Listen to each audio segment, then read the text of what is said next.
Yes, you are very very right.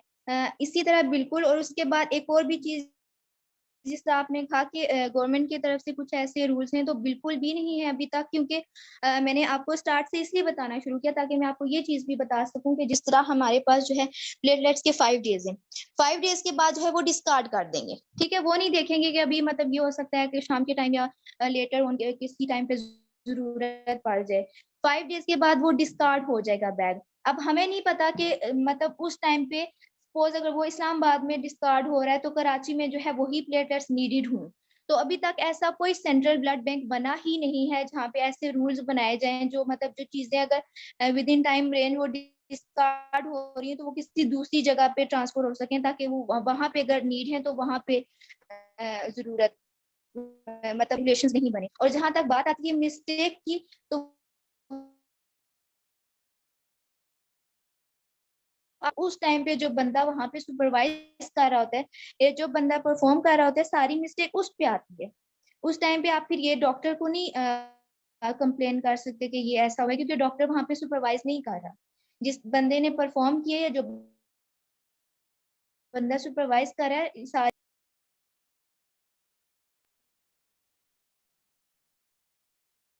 तो ये हर phase पे चेक करते हैं, यानी अगर मैं रिसीव करने जा रहा हूँ, क्योंकि जो लेने वाले होते हैं वो डॉक्टर्स और होते हैं, तो लैब में अगर स्टोर किया हुआ है तो उस फेज पे मुझे देने से पहले भी वहाँ टेस्ट होता है, ये भी बता दें।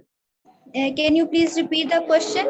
I was disconnected you question. Ma'am उनका अच्छा, क्वेश्चन ये है कि ऐसी जो डिजीज जो नॉन कम्युनिकेबल है, यानी जो नॉन कम्युनिकेबल को हम इस तरह से भी कह सकते हैं कि नॉन ट्रांसफरेबल भी हो सकती हैं। यस यस अ, बिल्कुल। जी, उस सूरत हाल में ब्लड डोनेशन की क्या सिचुएशन होगी कि मतलब नॉन कम्युनिकेबल डिजीज अगर किसी बंदे को है तो क्या वो ब्लड डोनेट कर सकता है या नहीं?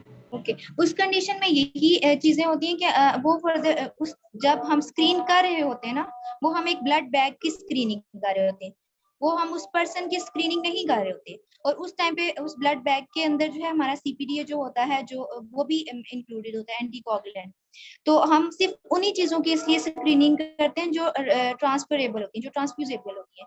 जो ट्रांसफर नहीं होती उन चीजों को हम इसलिए स्क्रीन ही नहीं कर रहे होते क्योंकि वो सिग्निफिकेंट नहीं होती। तो जो चीजें सिग्निफिकेंट होती हैं हम उन्हीं की स्क्रीनिंग कर रहे होते हैं और वही ट्रांसफर हो सकती हैं। तो जो सिग्निफिकेंट नहीं होती उनको हम किसी काउंट में नहीं रखते।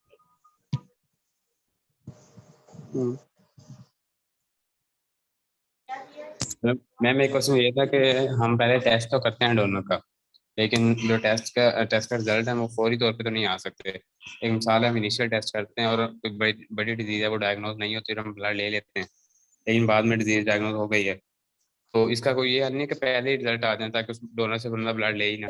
आपका क्वेश्चन ये है कि जो रिजल्ट्स होते हैं वो फौरन नहीं आते तो हमें क्या करना चाहिए? आप टेक्स्ट कर दीजिए प्लीज। अस्सलाम वालेकुम। जी वालेकुम सलाम। अच्छा, मेरा क्वेश्चन ये है कि जैसे मैडम ने कहा कि हम बीसी, HIV, मलेरिया और सिफिलिस का टेस्ट करते हैं, ब्लड से करते हैं, ठीक है। तो अगर आजकल जिस तरह कोविड का चल रहा था, तो कोविड तो हम नहीं कर रहे और हम ब्लड डोनेशन ले लेते हैं उनसे, डोनर से, वो हम पेशेंट को लगा लेते हैं।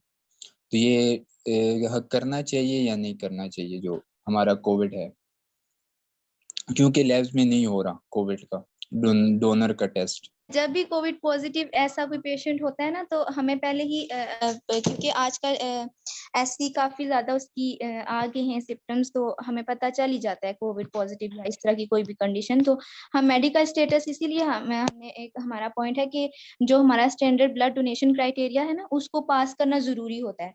तो उसमें हम पहले ही ये पूछ लेते हैं कि आपका कोई डिजीज या कोई इस तरह की कोई कंडीशन पहले अगर फेस कर रहे हैं, तो फिर हम ब्लड नहीं लेते ऑफ कोर्स।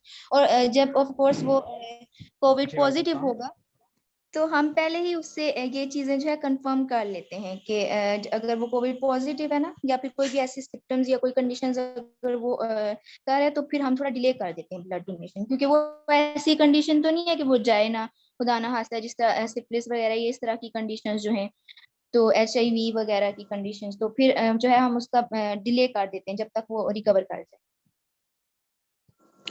अगर डोनर को पता ही ना हो कि उसके ना सिम्टम शो हो रहे हो कोविड के, लेकिन उसको कोविड हो ना, उसने कोई टेस्ट कराया हो, तो उसके लिए हमें टेस्ट करना चाहिए ब्लड डोनेशन से पहले।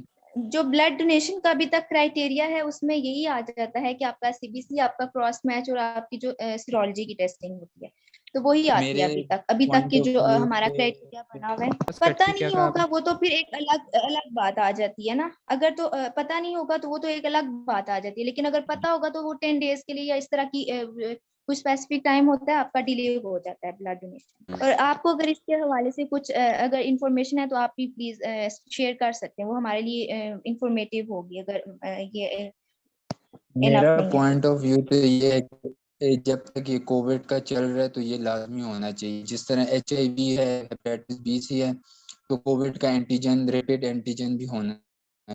उसके बाद डोनेशन होनी चाहिए पेशेंट उसकी। आपका पॉइंट ऑफ व्यू बिल्कुल ठीक है, लेकिन अभी तक का जो एक स्टैंडर्ड हमारे पास जो ब्लड बैंक का जो भी स्टैंडर्ड क्राइटेरिया है उसमें ये चीज इंक्लूड जी नहीं है। तो इस वजह से फिर हम बिल वही चीजें काउंट करेंगे जो हमारे ब्लड क्राइटेरिया को मीट कर रही हैं या जो चीजें उसमें इंक्लूड हैं। तो और दूसरी बात ये कि ये एक रिस्पायरेटरी सिंड्रोम की तरफ आ जाता है ना, तो फिर ये चीज वैसे इंक्लूड होनी चाहिए लेकिन अभी तक इंक्लूड नहीं है, तो हम वही चीजें काउंट करेंगे जो हमारी अभी तक इंक्लूड है। और उसके अलावा ये कि अगर जो कोविड के सिम्टम्स भी तो हैं, जिस तरह फ्लू है इस तरह के सिम्टम्स, तो वो अगर एक टेक्निकली एक ट्रिक की है ना कि अगर जो बंदा ब्लड रिसीव कर रहा है डोनेशन के दौरान, जो बंदा वहाँ पे जो भी टेक्नोलॉजिस्ट मौजूद है, अगर वो इस तरह की कोई भी अनफिट या अनहेल्दी कंडीशन देखेगा तो वो फिर उसको चाहिए कि वो ब्लड ना ले, फिर वो डिले कर दे। तो नेक्स्ट सेशन तक के लिए अपना ख्याल रखिएगा, दुआ में याद रखिएगा। खुदा हाफिज।